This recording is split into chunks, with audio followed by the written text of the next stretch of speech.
Hi, this is Ibarionex from the Candid frame, and this week I wanted to talk about photographing young people. There are several images in here that were posted recently that I really kind of liked. They approach photographing young people in very different ways, and I thought since kids and teenagers are often a very popular photographic subject among photographers who are photographing their own families, I thought that some of the images here might inspire you to take a slightly different take the next time you have an opportunity to photograph your children or somebody else's. So here's a shot that was made by Gary Radler. There's no information on the camera here except that he's part of a Nikon 800-810 group, so we'll make the assumption that he's shooting with a Nikon. What I love about this shot is the simplicity of the overall composition. I think one of the things that typically happens when we're photographing children, or photographing anyone for that matter, is the fact that we're not paying a lot of attention to what's happening with our background. There's a lot of clutter, there's a lot of distractions, and here all the elements in the shot really help to shape not only a backdrop for this wonderful portrait of this teenage performer, but also it provides us a setting. By the words that we see on the back of the background on the back of the tent, we get a sense that this is probably a harvest festival, and that he's performing at this festival because you see this drum kit in the back, and you see some sound equipment up on the right-hand corner, and gives us a great sense of place in what's happening here. The mic, of course, is a big tip-off, but all of these different elements that are in the background really gel together. There aren't elements in the background that don't belong in this shot because they play such an important role in telling the story of the image. Now, one of the reasons why this image works so well for me is just the color palette. There's a very limited color palette that's being used here. Obviously, the blues and the browns of his skin tone are really prominent, but it's the counterpoint of the muted colors in the background and those little touches of color in the lettering for the banner that really helped to make this shot. If the colors were much more punchier or pronounced in the back, they may have been a bigger distraction. There's a little touch of red back here, and it's a little distracting, but not so much so that it takes away from the subject. I might reduce the saturation on this to reduce its presence in the shot. But I think that Gary here does a wonderful shot in the composition. And also he makes great use of the limited depth of field. I mean, it's so important for this shot. Because if this shot had a really deep depth of field, this stuff would be a lot sharper and would be that much more of a distraction. By limiting the depth of field to just the boy, his expression, his body language, it just results in a really, really good portrait. Now here's a shot by Juan Maria Rodriguez. No information on this on the camera. It might provide it in the EXIF info, maybe. Can we see?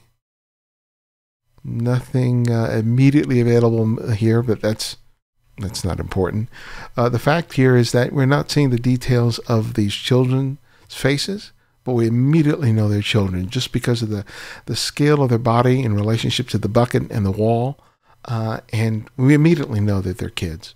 And this is just a wonderful silhouette because the hats and their profiles really help to define their shape and their presence within the context of the frame.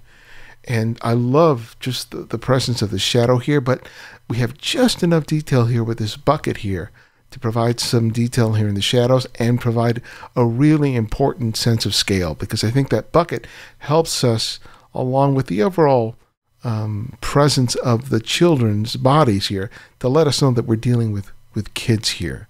And the texture of the wall is just wonderful. This is a shot where a lot of people might photograph this just for the wall itself and the presence of the bucket, thinking that, well, it's a great abstract or a detail shot.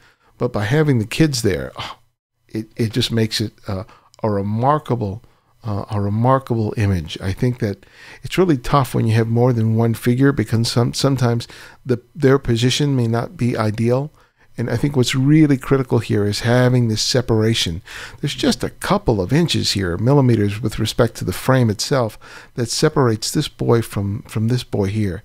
And if they were touching, they would have bled into each other. So having that separation there was absolutely critical for the success of the shot. And it's just It's a wonderful image of children in a way that we typically don't see when people are photographing children, because they're so zeroing in on photographing the kids that they're not thinking about the basics of light and shadow and detail and form in creating a really interesting composition.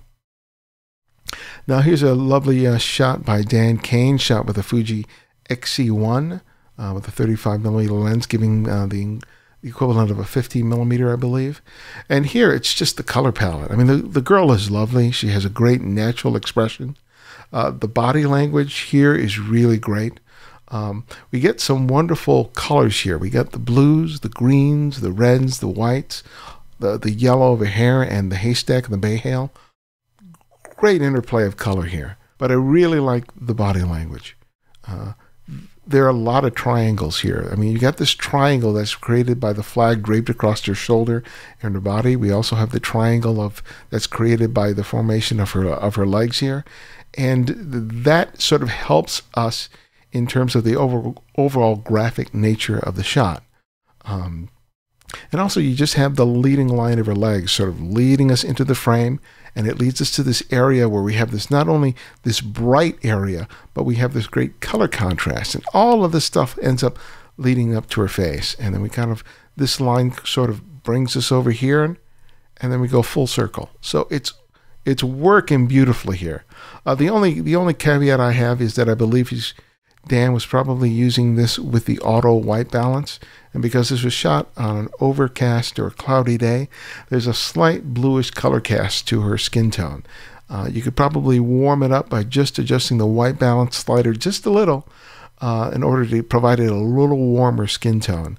You can really see it here in the white, that we're dealing with that sort of coolish or bluish color cast.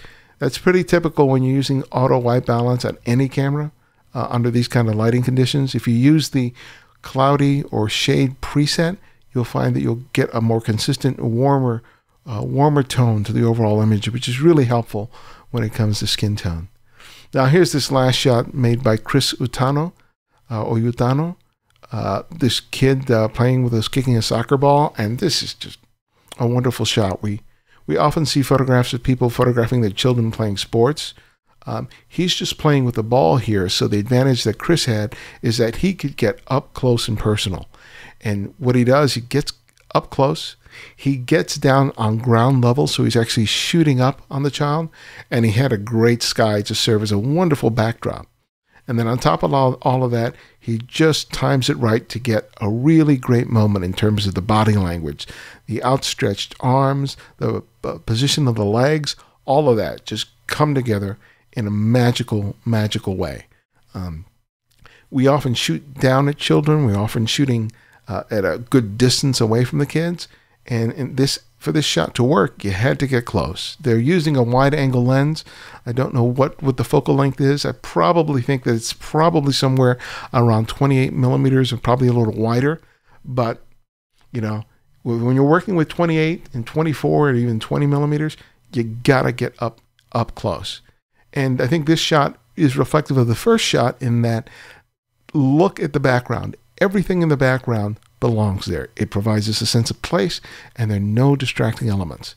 So it's about being conscious, not only about the action and the subject itself, but being aware of what's happening at the edges of the frame and the background, and using that to make as good a photograph as you possibly can. So that's a real quick one for this week. I hope this is helpful.